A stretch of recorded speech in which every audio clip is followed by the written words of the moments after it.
Isang pangarap na maliit pa, isang batang may dalang pag-asa. Hindi alam kung saan dadalhin ng tadhana. Naglakad ako sa mundong bago, bitbit ang takot at munting pangako. Maraming tanong sa aking puso, ngunit pinili kong magpatuloy. Iniwan ko ang dating tahanan, hinabol ang bukas na pinapangarap.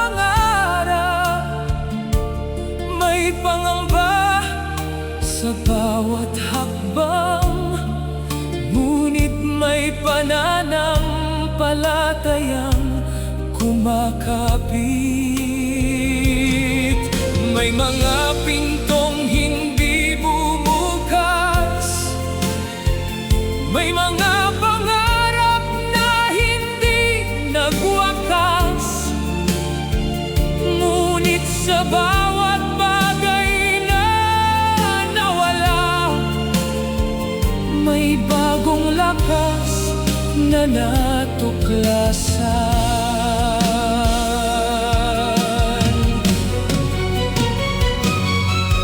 May mga panahong ako'y nadapa, may mga gabing puno ng pangamba. Minsan tinanong ko ang sarili, may patutunguhan ba ang lahat ng ito?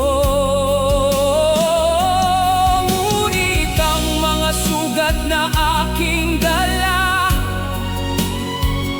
ay mga kwento ng aking pag-asa.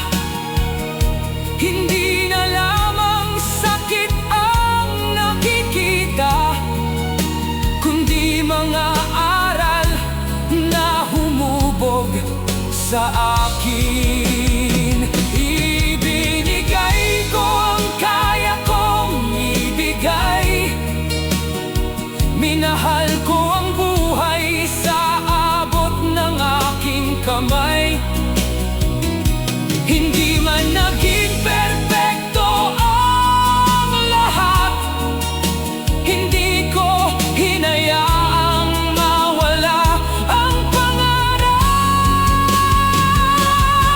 At ngayon, habang lumilipas ang panahon, nakikita ko ang taong aking naging ngayon.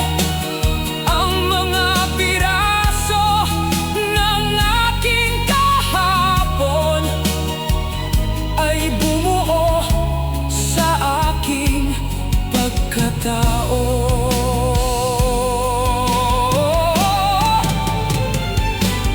At kung dumating ang huling araw at matapos ang mahabang paglalakbay, hindi ko ba